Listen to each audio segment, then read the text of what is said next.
Dobrý deň, vítajte v ďalšej časti našej relácie Pod schodami. Dnes tu máme vzácneho hostia, pani Ľubomíru Klepáčovú, starostku obce Demenovská dolina. Vítajte. Dobrý deň, ďakujem pekne. Pani starostka, nedávne povodne poškodili turistický chodník vo vašej obci medzi našimi najznámejšími jaskyňami. Tento chodník ste opravovali aj pomocou študentov z našej školy. Vyšla táto aktivita z vašej iniciatívy? Áno, táto aktivita vyšla z našej iniciatívy. Blíži sa letná turistická sezóna a chodník medzi našimi jaskyňami, medzi Demenovskou ľadovou jaskyňou a jaskyňou Slobody bol zničený povodňou.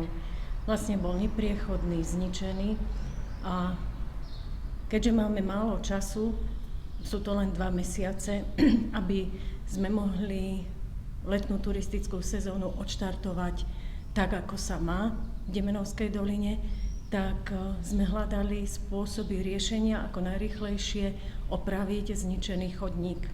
Napadlo nás využiť mladých ľudí, pretože mladí ľudia sú tí, ktorí majú, myslím si, že vzťah k prírode a vlastne sme oslovili stredné školy v Liptovskom Mikuláši.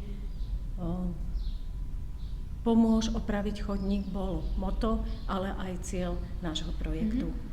Ako hodnotíte túto spoluprácu?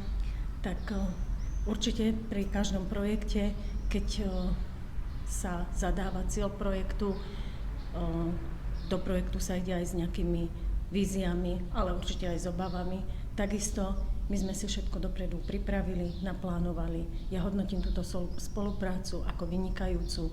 Zapojili sa 4 stredné školy z Liptovského Mikuláša, bola to Evanjelická spojená škola, samozrejme vaša hotelová akadémia, obchodná akadémia a stredná odborná škola polytechnická.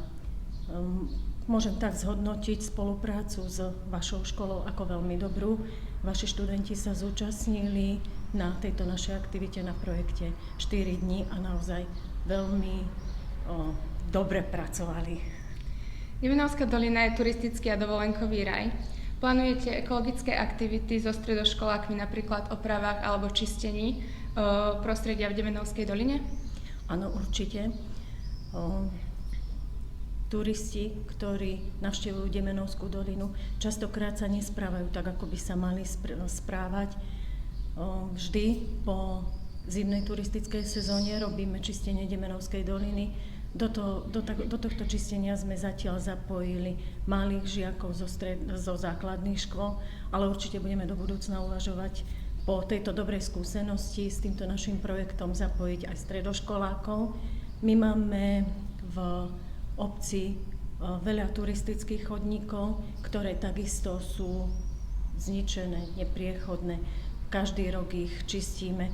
Možno, že aj toto je taký návod využiť stredoškolákov a urobiť možno do budúcna nejaký ďalší projekt.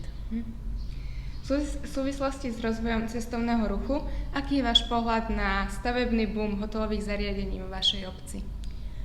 Tak sme lyžiarske stredisko predovšetkým, ktoré má veľmi dobrý ohlas na Slovensku. Myslím si, že môžeme konkurovať nielen európskym, ale aj svetovým strediskám. No a samozrejme s rozvojom cestovného ruchu súvisí aj rozvoj hotelových zariadení. V Demenovskej doline je stavebný boom. Začína sa veľa stavať, ale to jednoducho patrí k takémuto stredisku. Ak chceme poskytovať kvalitné služby, tak musíme mať aj kvalitné hotelové zariadenia. Naša škola určite rada v rámci ekologickej výchovy pomôže pri ochrane prírody a podporí vaše aktivity. Plánujete naďalej zapájať študentov do týchto činností? Určite budem sa veľmi tešiť, keď vymyslíme alebo pripravíme ďalší projekt a oslovíme vedenie vašej školy a stretneme sa s takou pozitívnou reakciou, ako sme sa stretli, že vlastne pani riaditeľka pekne zareagovala pružne a študenti s pedagógmi boli úplne super a vlastne tá spolupráca bola veľmi dobrá. Tak ako som povedala, budem sa veľmi tešiť a určite, keď urobíme nejaký projekt, vás znovu oslovíme. Dobre, ďakujem vám za vašu návštevu a ešte vám prajem pekný deň.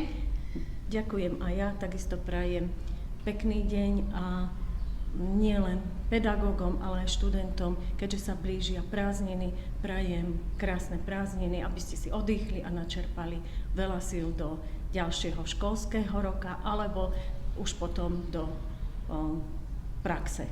Ďakujeme. A vy sa už môžete tešiť na ďalšiu časť našej relácie Pod schodami.